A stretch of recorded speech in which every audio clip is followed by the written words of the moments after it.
আসসালামু আলাইকুম। Hello everyone, কেমন আছেন সবাই? আশা করছি ভালো আছেন। আমিও আমার পরিবারের সবাই অনেক অনেক ভালো আছি, আলহামদুলিল্লাহ। কাছে দূরে, দেশ এবং দেশের বাইরে যে যেখান থেকে আমার আজকের এই ব্লগটি দেখছেন, তাদের সবাইকে অনেক অনেক অভিনন্দন ও ভালোবাসা জানিয়ে আমি আমার আজকের ব্লগটি শুরু করছি। আমার মেয়ে বায়না ধরেছিল কাঁচা কাঁঠালের একটা রেসিপি তৈরি করে দেওয়ার জন্য, তো ওর জন্য পাশের বাসা থেকে আমি কাঁচা কাঁঠালটা এনেছিলাম। তো আমার কাঁচা কাঁঠালটা কাটতে গিয়ে একদম 12টা বেজে গেছে। কাঁচা কাঁঠাল কাটাটা খুবই কষ্টকর একটা ব্যাপার। এর আগে আমি কখনো কাঁচা কাঁঠাল কাটিনি, আজকে প্রথম আমি কাঁচা কাঁঠালটা কাটলাম।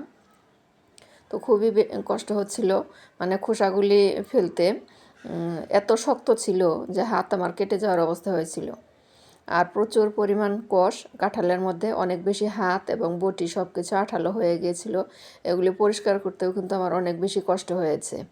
আসলে কাঁচা কাঁঠালটা যদি আমাকে কেউ কেটে দিত তাহলে আমি খাইতাম, কিন্তু এখন হচ্ছে মেয়ে বায়না ধরেছে, এখন আমার কেটে দেওয়ার কেউ নেই, নিজেকেই কাটতে হবে। তাই অনেক কষ্ট করে ধৈর্য ধরে কাঁঠালটা কেটে নিলাম। তো কাঁঠাল কাটার পর বটিটাকে একটা সরিষার তেল একটা ন্যাকড়ায় লাগিয়ে তারপর বটিটা ক্লিন করলাম, হাত ক্লিন করলাম।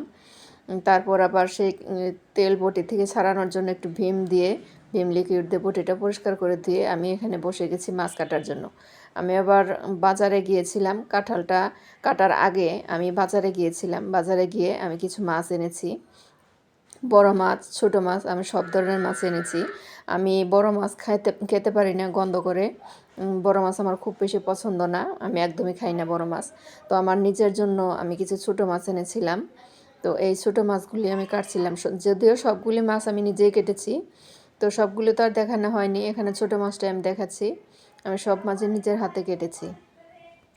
তো এখানে যে বড় মাছ এনেছিলাম, মাছের পেটে ডিম ছিল।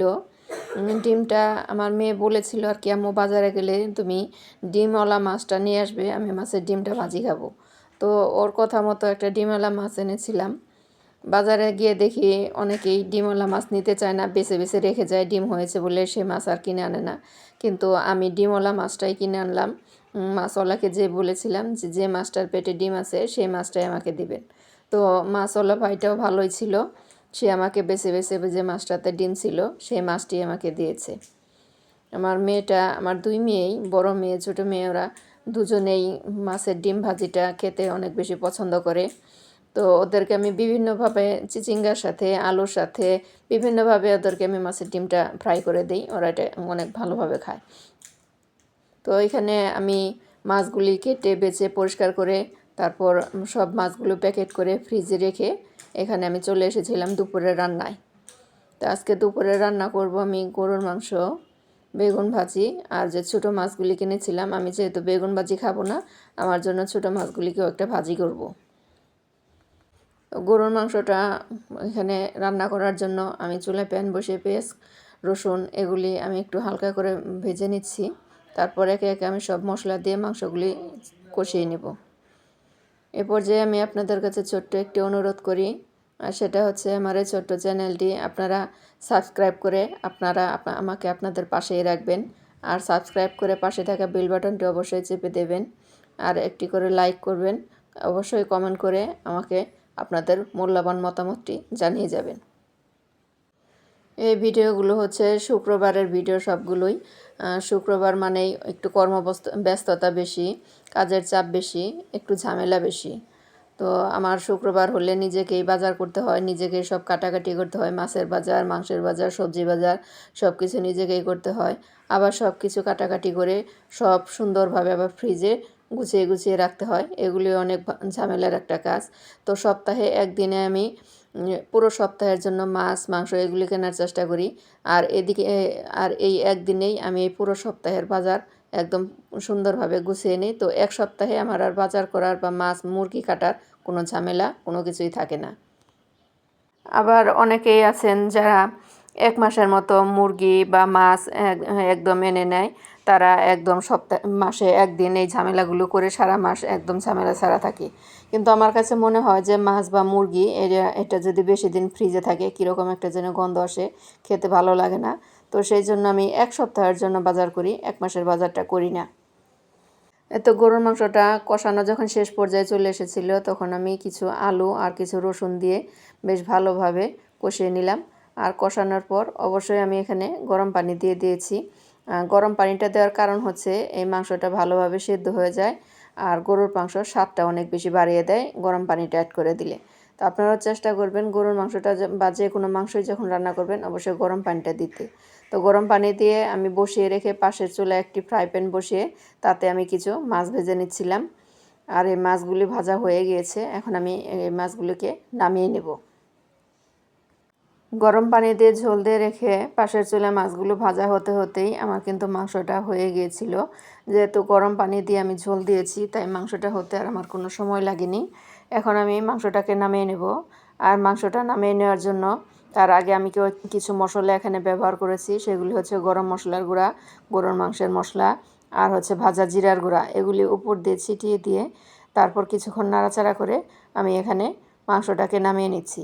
এতে করে মাংস খাওয়ার সময় অনেক সুন্দর একটা স্মেল আসবে মাংস থেকে।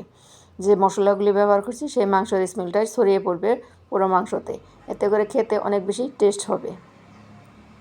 আমি মাংসের তরকারি ছাড়াও যে কোনো মাছের তরকারি রান্না করে তারপর নামিয়ে নেওয়ার আগে আমি কিন্তু ভাজা জিরা গুঁড়াটা উপর দিয়ে ছিটিয়ে তারপর নামিয়ে নিই।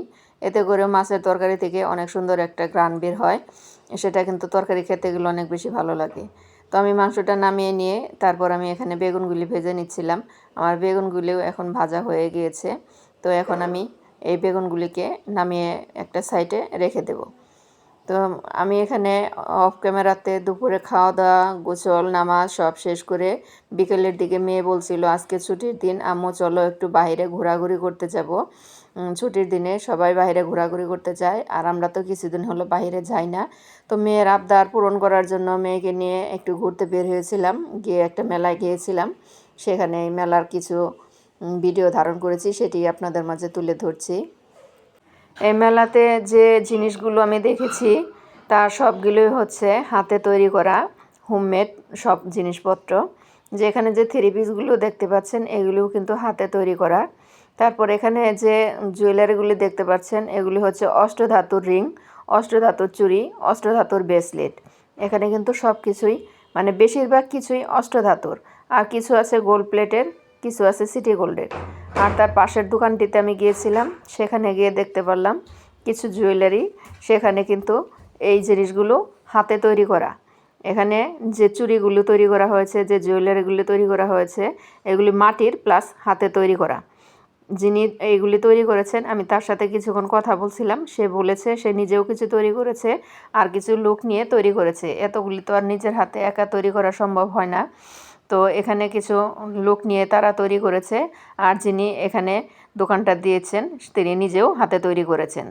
তো জিনিসগুলো আমি দেখছিলাম, খুব বেশি দাম ছিল না, মোটামুটি হাতের নাগালে ছিল, কিন্তু আমার কোনো কিছুই পছন্দ হয়নি, তাই আমি আর কিছু কিনিনি। আমার মেলাতে যাওয়ার মূল উদ্দেশ্য ছিল আমি আমার পিচ্চি নানু বুড়িটার জন্য কিছু খেলনা কিনবো, কিছু পুতুল কিনবো। তো ওই নানুর জন্যই আমি আর কি খেলনার সন্ধানে গিয়েছিলাম। তো আমি খুব মনের মতো খেলনা পাইনি, আর যে পুতুলগুলি আমি পেয়েছিলাম সেগুলিও আমার মনের মতো হয়নি। তো যাই হোক, মেলা থেকে আমার আর কোনো কিছুই আমার নানু বুড়িটার জন্য আর কেনা হয়নি। আমি বাহিরে এসে বাহিরের এক দোকান থেকে আমি ওর জন্য খেলনা কিনেছি। আর এখানে যে আমি জিনিসগুলো দেখাচ্ছি এগুলো কিন্তু সবগুলোই যে নারিকেল খাওয়ার পর নারকেলের যে শক্ত হাঁস অংশটা থাকে সেই অংশ দিয়ে তৈরি করা এই কাপগুলি, তারপরে পিরিচগুলি, এই সবগুলি নারকেলের সেই অংশ দিয়ে তৈরি করা। এগুলো কিন্তু হাতে তৈরি করা ছিল। মেলায় কিছুক্ষণ ঘোরাঘুরি করার পর অনেক গরম ছিল, অনেক বেশি ক্লান্ত লাগছিল। তো খুব বেশি দেরি করিনি, অনেক তাড়াতাড়ি মেলা থেকে বের হয়ে চলে এসেছি। তো এখানে মাটির জিনিসের একটা দোকান ছিল, সেখানে আমি কিছু মাটির জিনিস দেখছিলাম। মাটির জিনিসগুলো দেখতে কিন্তু বেশ ভালোই লাগছিল, কিন্তু দামটা মাটির জিনিসের তুলনা অনুযায়ী অনেক বেশি দাম ছিল, যার কারণে আমি মাটির জিনিস পছন্দ হয়েছিল কিন্তু আমি কিছুই কিনিনি। তো ভাবছিলাম অন্য কোনো দোকান থেকে কিনে নেব, কিন্তু অন্য আর কোনো দোকান আমি মাটির জিনিসের খুঁজে পাইনি, শুধু এই একটি দোকানই মাটির জিনিস ছিল। তো দাম বেশি হওয়ার কারণে এখান থেকে আমি আর কোনো মাটির জিনিস কিনিনি। এখানে হাতে তৈরি যে পার্স ব্যাগগুলি ছিল সেই ব্যাগগুলি কিন্তু আকর্ষণীয় ছিল, কিন্তু আকর্ষণীয় হলেও এগুলোর দাম অনেক বেশি ছিল।